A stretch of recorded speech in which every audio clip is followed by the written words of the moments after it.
Last Chance U has to be one of my favorite Netflix series of all time.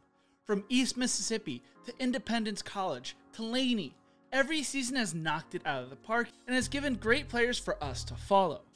One of those players is former Independence running back Rakeem Boyd, who could hear his name called in this year's NFL Draft. Boyd has had a long and winding career to get him to the 2021 NFL Draft. But who is Rakeem Boyd?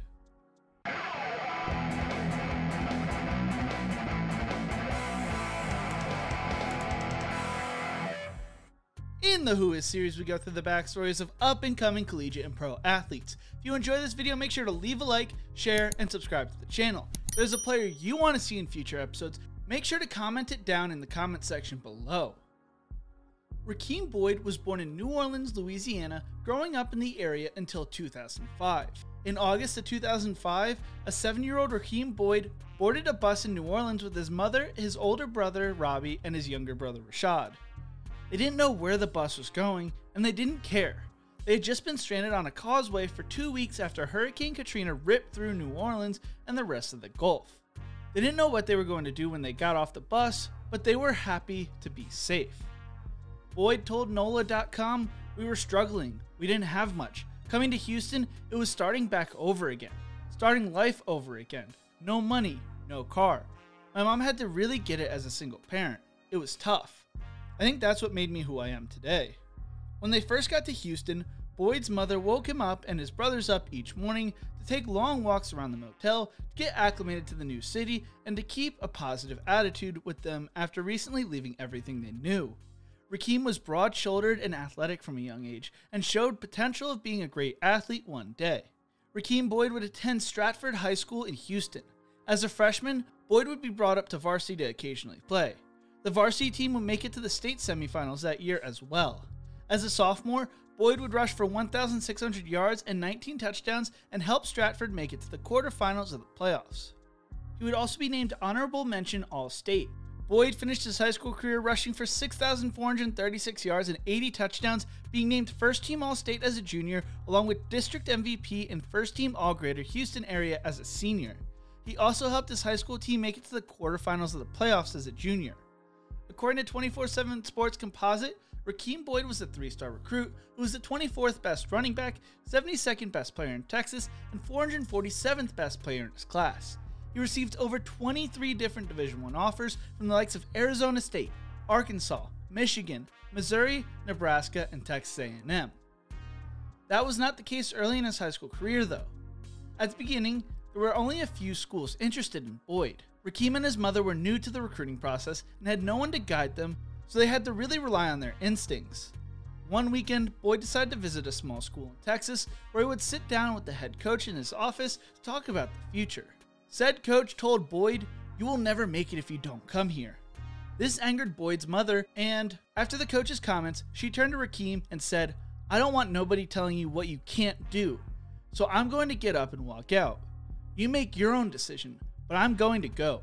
Boyd had a deep love and respect for his mother, so when she got up and left, he followed.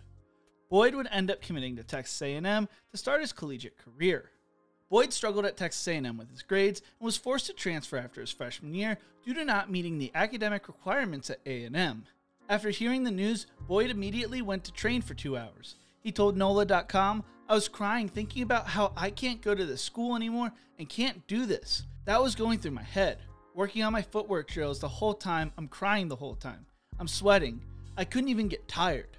Boyd struggled to accept the turn his life had taken, but decided to enroll at Independence College in Kansas, where he would be a main character in Season 3 of Last Chance U. Going from such a big school to a small community college in Kansas could be a culture shock. Boyd had to adjust to life without Division I football treatment and needed to re-establish himself as an elite running back. During the early part of the season, Boyd showed glimpses of his talent but was inconsistent in his play. Then he would receive a phone call from his mother. She told him, "Go play and show them who you are and work your way back up there.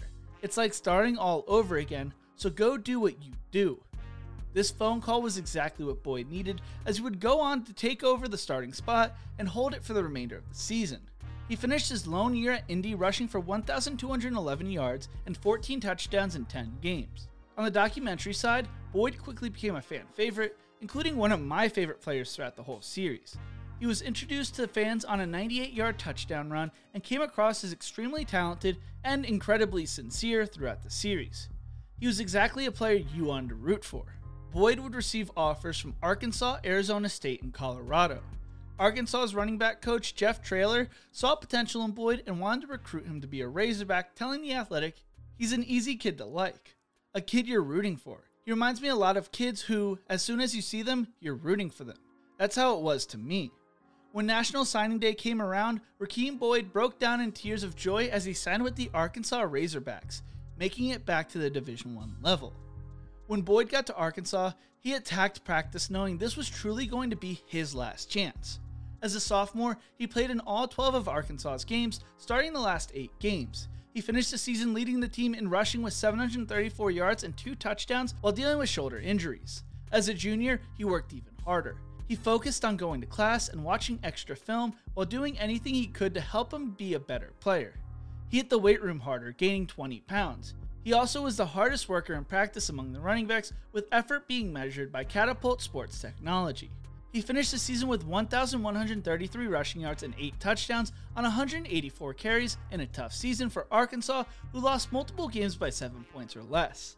After his junior year, many thought Boyd may leave Arkansas, especially since Traylor, who Boyd was extremely close with, left to be the head coach of UTSA after Chad Morris was fired.